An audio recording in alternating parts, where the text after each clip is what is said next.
২০২৬ সালের পবিত্র রমজান এখন শেষ পর্যায়ে। মহান আল্লাহর অফুরন্ত মেহেরবানিতে সিয়াম সাধনা শেষ প্রান্তে। আমরা এখন ঈদের অপেক্ষায়। গত কয়েক সপ্তাহে সূর্য ডোবার সাথে সাথে বিশ্বের কোটি কোটি মানুষের দস্তরখান সেজেছিল ভিন্ন ভিন্ন স্বাদে। পৃথিবীর এক প্রান্ত থেকে অন্য প্রান্তে ইফতারের সেই বৈচিত্র্যময় আয়োজনগুলো আমাদের মনে করিয়ে দেয় সংস্কৃতি আলাদা হলেও আমাদের বিশ্বাস আর ভ্রাতৃত্বের সুর এক। চলুন এই রমজানে বিশ্বের বিভিন্ন দেশে ইফতারের বিশেষ আয়োজনগুলো একবার ফিরে দেখি। মধ্যপ্রাচ্য ও সৌদি আরব। আরব দেশগুলোতে ইফতার শুরু হয় চিরাচরিত খেজুর এবং জমজমের পানির মাধ্যমে। মক্কা ও মদিনার হারামাইন শরীফে লাখ লাখ মানুষের একসাথে ইফতার করার দৃশ্য ছিল বরাবরের মতোই মুগ্ধকর। তাদের পাতে প্রধান আকর্ষণ হিসেবে ছিল কাবসা আর সুগন্ধি কাহওয়া। এছাড়া রাজত্ব করেছে পনির ও কিশমিশ দেয়া বিশেষ মিষ্টান্ন কানাফা। তুরস্কের ইফতারে ছিল ঐতিহ্যের ছোঁয়া। ইস্তানবুলের সুলতান আহমেদ স্কয়ারে হাজার হাজার মানুষ খোলা আকাশের নিচে ইফতার করেছেন। তাদের বিশেষ আকর্ষণ ছিল ধোয়া ওঠা রামাজান পিদেসি, এক ধরনের রুটি এবং ঘন শোরবা বা স্যুপ। তুর্কিরা ইফতারের পর কড়া স্বাদের তুর্কি চা দিয়ে তাদের ক্লান্তি দূর করেছে। মরক্কো ও তিউনিশিয়া। উত্তর আফ্রিকায় ইফতারের প্রাণ ছিল হারিরা স্যুপ। ডাল, টমেটো আর মাংসের এই পুষ্টিকর আয়োজনটি প্রতিটি ঘরেই ছিল প্রধান।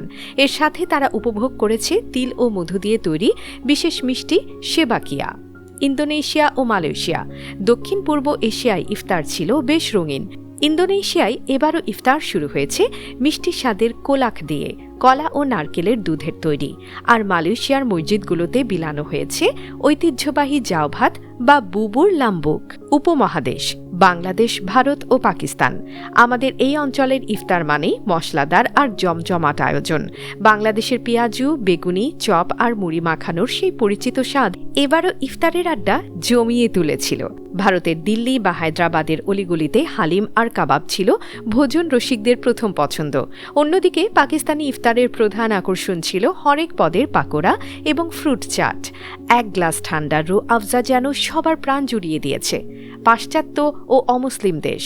ইউরোপ, আমেরিকা ও অস্ট্রেলিয়ার মতো দেশগুলোতে এবার ইফতারের এক দারুণ মানবিক রূপ দেখা গেছে। লন্ডনের ট্রাফালগার স্কোয়ার থেকে শুরু করে নিউ ইয়র্কের টাইমস স্কোয়ার সবখানে আয়োজন করা হয়েছে ওপেন ইফতার। অমুসলিম প্রতিবেশী ও বন্ধুদের সাথে বার্গার বা পাস্তার পাশাপাশি নিজ নিজ দেশের ঐতিহ্যবাহী খাবার শেয়ার করার মাধ্যমে ফুটে উঠেছে সম্প্রীতির এক অনন্য ছবি।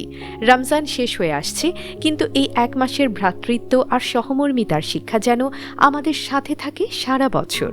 দেশ থেকে দেশান্তরে খাবারের স্বাদ বদলালেও ইফতারের সময় যে শান্তি আর ঐক্যের পরিবেশ তৈরি হয়েছিল, তাই ছিল এই রমজানের আসল সৌন্দর্য।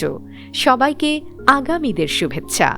বিশ্বের বিভিন্ন দেশের এই বৈচিত্র্যময়ের ইফতার আয়োজন নিয়ে আমাদের আজকের ভিডিওটি ভালো লেগে থাকলে অবশ্যই একটি লাইক দিন এবং কমেন্ট করে জানান আপনার প্রিয় ইফতার আইটেম কোনটি। ভবিষ্যতে এমন আরও তথ্যবহুল ভিডিও পেতে খবরের কথা পেজটি ফলো করুন এবং ইউটিউব চ্যানেলটি সাবস্ক্রাইব করে বেল আইকনটি বাজিয়ে দিন। আজ এ পর্যন্তই, দেখা হবে পরবর্তী ভিডিওতে। ধন্যবাদ।